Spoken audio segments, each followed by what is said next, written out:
अस्सलाम वालेकुम dear students, welcome to the base academy. Chapter number 16 हमने शुरू किया हुआ सेकेंड ईयर का और आज हमारा लेक्चर है फेज़ ऑफ एसी। इस लेक्चर में हम देखेंगे कि फ़ेज़ क्या होता है, फ़ेज़ लैग और फ़ेज़ लीड क्या हैं, इनमें क्या फ़र्क है, और उसके साथ हम देखेंगे कि एसी क्वांटिटीज़ को हम वेक्टर की फॉर्म में किस तरह से रिप्रेजेंट कर सकते हैं। तो स्टार्ट करते हैं जी हम फेज़ ऑफ एसी से। फेज़ से क्या मुराद है? आपने ये देखा था कि जब एसी जनरेटर से हमें एसी वोल्टेज मिला तो उसकी जो इक्वेशन थी वो कुछ यूं करके थी, V is equal to V naught sine omega T, या आप इसको यूं भी लिख सकते हैं V is equal to V naught sine theta. इसमें आपका ये जो V है ये आपके वोल्टेज की इंस्टेंटेनियस वैल्यू है, आपके एसी वोल्टेज की इंस्टेंटेनियस वैल्यू, यानी कि at any instant of time. ठीक है, अगर हम यहां पर इसको प्लॉट कर लें एसी वोल्टेज को टाइम के साथ, तो यहां पर देखिए जी, ये हमारा एसी वोल्टेज है जिसको हमने टाइम के साथ प्लॉट कर लिया है, यानी कि एक्स एक्सिस पे टाइम है और वाई एक्सिस पे वोल्टेज है। तो V क्या है? हमारे वोल्टेज की वैल्यू किसी भी खास टाइम के ऊपर, किसी भी इंस्टेंट ऑफ टाइम के ऊपर, यानी कि यहाँ पर या यहाँ पर या यहाँ पर या यहाँ पर या यहाँ पर, कहीं भी इस पूरे साइकिल में किसी भी इंस्टेंट ऑफ टाइम पे किसी भी जगह पर जो इसकी वैल्यू है एसी वोल्टेज की, उसको हम V से रिप्रेजेंट करते हैं और इसको इंस्टेंटेनियस वैल्यू बोलते हैं। उसके बाद हमारे पास है V नॉट, ये होती है मैक्सिमम वैल्यू हमारे वोल्टेज की या हमारे करंट की, एसी क्वांटिटीज़ की मैक्सिमम वैल्यू। ठीक है जी, तो इस लाइन से जो ऊपर वैल्यूज़ होती हैं वो पॉजिटिव होती हैं वैल्यूज़, और इस लाइन के नीचे जो वैल्यूज़ होती हैं वो नेगेटिव होती हैं। अच्छा, अब आप देख रहे हैं कि हमारा जो एसी वोल्टेज है इसकी इंस्टेंटेनियस वैल्यू इस एंगल के ऊपर डिपेंड कर रही है, साइन थीटा के ऊपर डिपेंड कर रही है। ठीक है, इसका मतलब है कि जो जो एंगल चेंज होगा हमारी इंस्टेंटेनियस वैल्यूज़ भी चेंज होती रहेंगी। अगर साइन थीटा 0 होगा तो हमारा वोल्टेज भी 0 हो जाएगा, अगर साइन थीटा की वैल्यू मैक्सिमम होगी तो हमारा वोल्टेज भी मैक्सिमम होगा। इसका मतलब है कि इंस्टेंटेनियस वैल्यूज़, ये जो V है ये चेंज हो रहा है जूं जूं साइन थीटा में चेंज आता है। तो इस साइकिल में अगर आप डिफरेंट जगह पर देखें तो हमारे इस एंगल की डिफरेंट वैल्यूज़ होती हैं। मसलन यहाँ पर हमारा फेज़ 0 होता है, यहाँ पर हमारा फेज़ π/2 होता है, यहाँ पर हमारा फेज़ पाई होता है। तो डिफरेंट फेज़ हैं और उन पर एसी वोल्टेज की वैल्यूज़ भी डिफरेंट है। देखें यहाँ पर वैल्यू 0 है, यहाँ पर मैक्सिमम है, यहाँ पर अगेन 0 है। तो इसे कहते हैं फेज ऑफ एसी। ये जो साइन थीटा है इसे हम कहते हैं फेज ऑफ एसी। ठीक है, ये वो फैक्टर है जिसकी वजह से हमारे एसी वोल्टेज या हमारे एसी करंट की वैल्यूज में चेंज आता है, तो इसे कहते हैं फेज ऑफ एसी। ठीक है, अब यहाँ एसी से मुराद एसी वोल्टेज भी हो सकता है और एसी से मुराद एसी करंट भी हो सकता है। तो उसके बाद हमारे पास है phase lead and phase lag. Phase lead and phase lag. अब दोबारा से हम यहां पर अपनी एसी क्वांटिटीज़ को प्लॉट कर लेते हैं जी। ठीक है, तो यहां पर हम दो सिग्नल्स को प्लॉट करते हैं। सबसे पहले ये कोई भी एसी क्वांटिटी है, ठीक है, इसको आप वेव 1 का नाम दे लें जो ग्रीन वाली है, साथ ही आप एक और वेव फॉर्म बना लें किसी दूसरी एसी क्वांटिटी की, तो ये जो ब्लैक वाली है इसे आप 2 का नाम दे लें। अब आप गौर करें कि इन दोनों वेव्स की जो वैल्यूज़ हैं उनमें चेंज एक साथ आ रहा है। दोनों ने 0 से स्टार्ट लिया, एक ही वक्त में दोनों की वैल्यू मैक्सिमम हुई, अगेन 0 भी सेम टाइम पे हुई, और दूसरी डायरेक्शन में यानी कि नेगेटिव हाफ साइकिल में या दूसरी डायरेक्शन में अगेन मैक्सिमम हुई और सेम टाइम पे हुई, और जब साइकिल हमारा कंप्लीट हुआ तो ये वैल्यूज दोनों अगेन 0 हुई और सेम टाइम पे 0 हुई।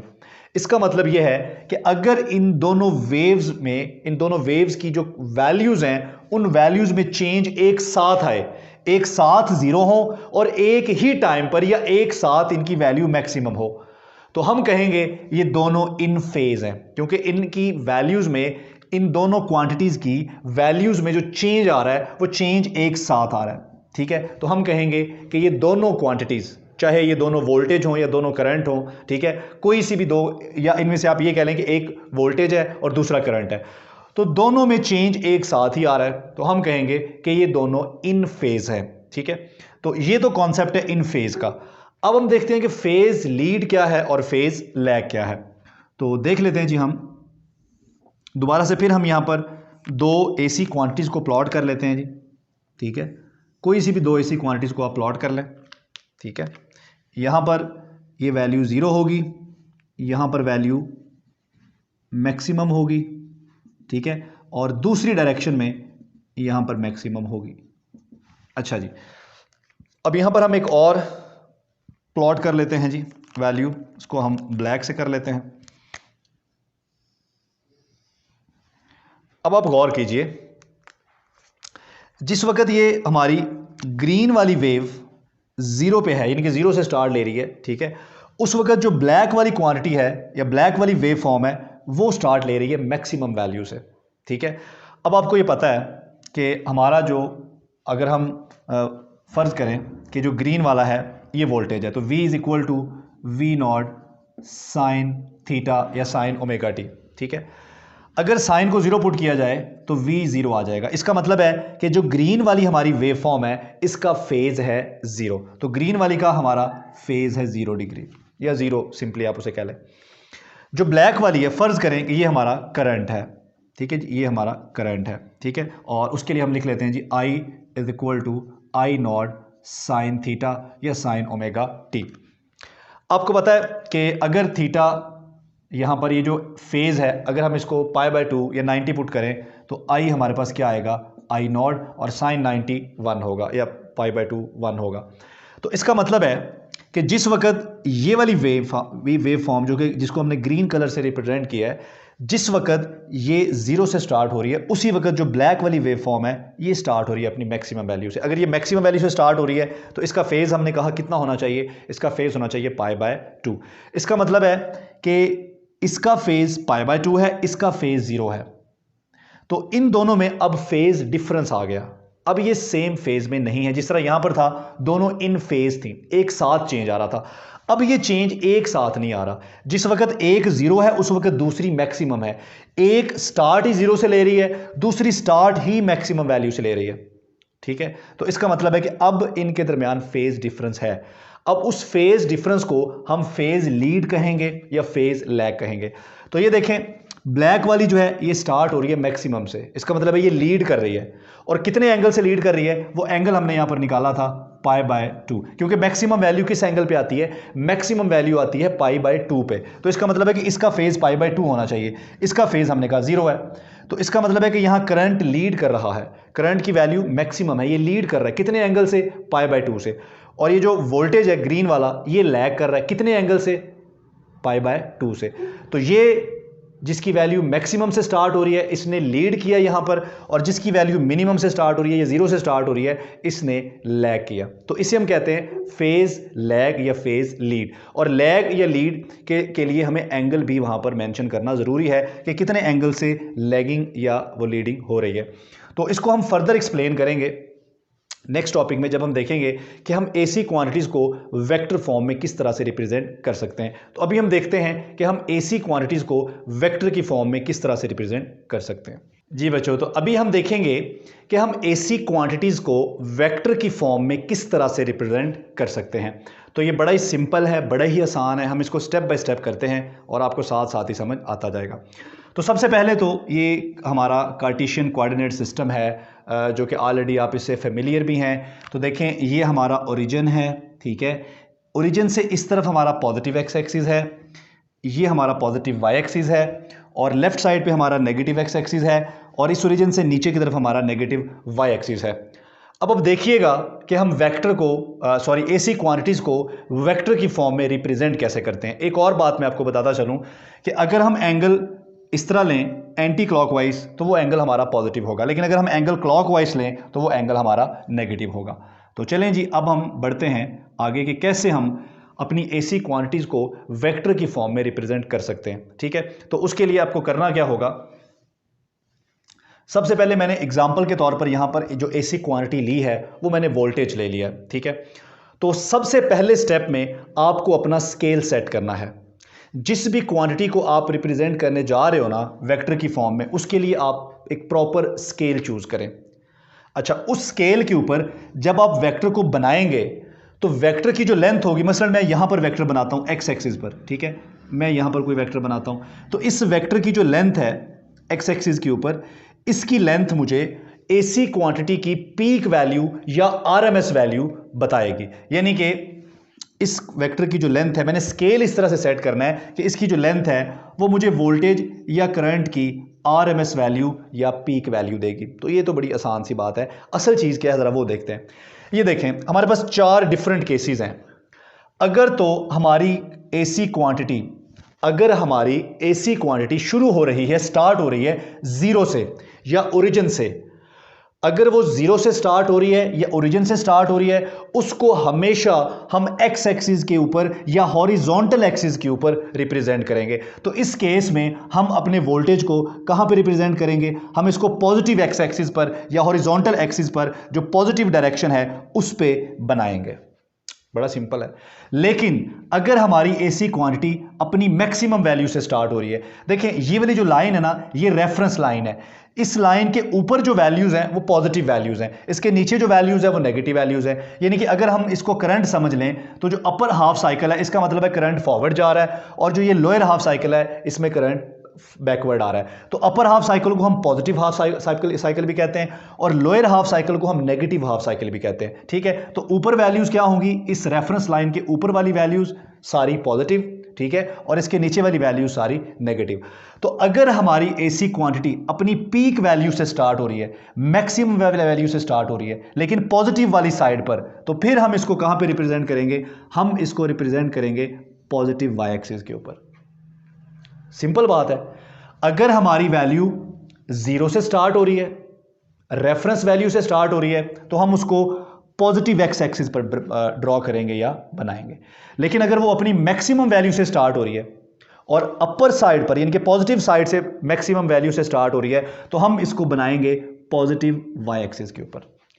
अब अगला केस, थर्ड केस हमारे पास है कि वैल्यू स्टार्ट तो मैक्सिमम से ही हो रही है लेकिन लोअर साइड से, नेगेटिव वाली साइड से। ठीक है, तो याद रखें, जब भी वैल्यू जीरो से स्टार्ट होगी हम उसको एक्स एक्सिस पर बनाएंगे, जब भी मैक्सिमम से स्टार्ट होगी हम उसको वाई एक्सिस पर बनाएंगे।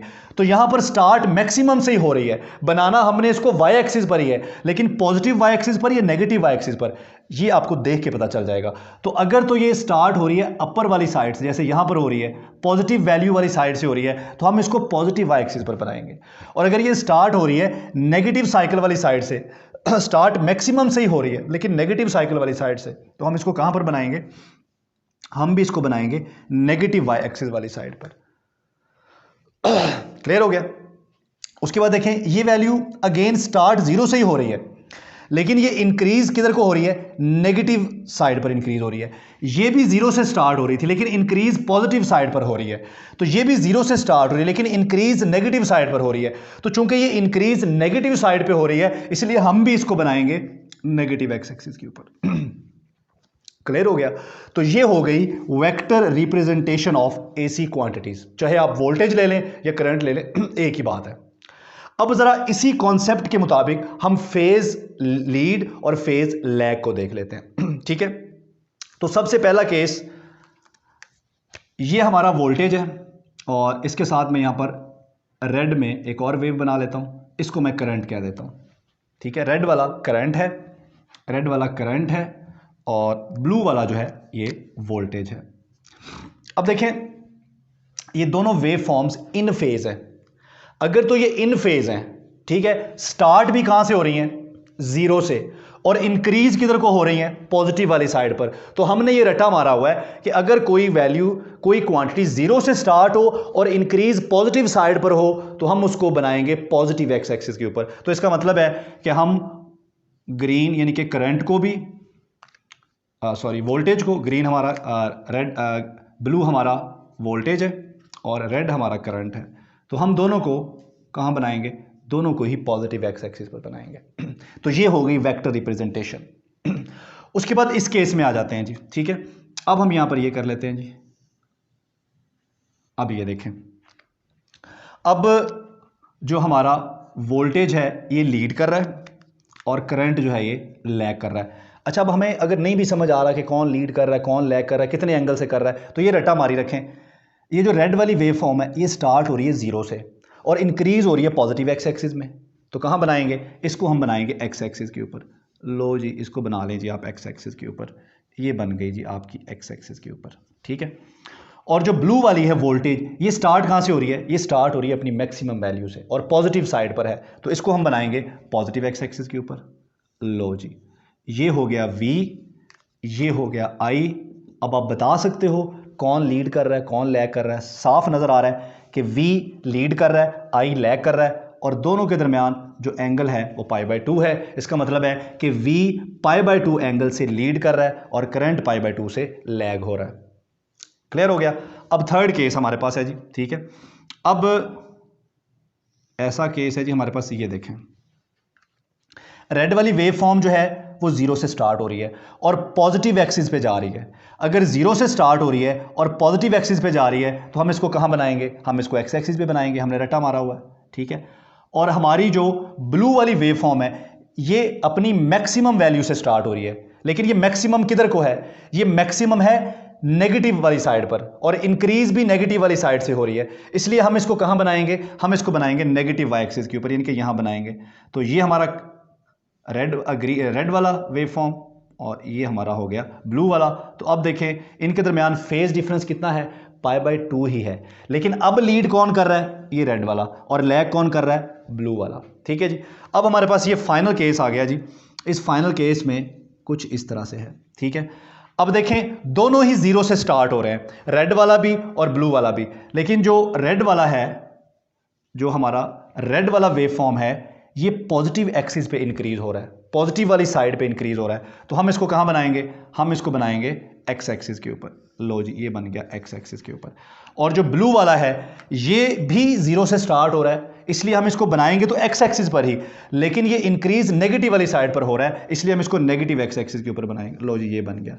अब इनके दरमियान ये देखें कितना फेज डिफरेंस आ गया? 180 या पाई। अब क्लियर है, ये रेड वाला लीड कर रहा है, ब्लू वाला लैग कर रहा है। ये कितने एंगल से लीड कर रहा है? 180 से। ये कितने एंगल से लैग कर रहा है? 180 से। तो ये है vector representation of AC quantities और लैग और लीड का कॉन्सेप्ट।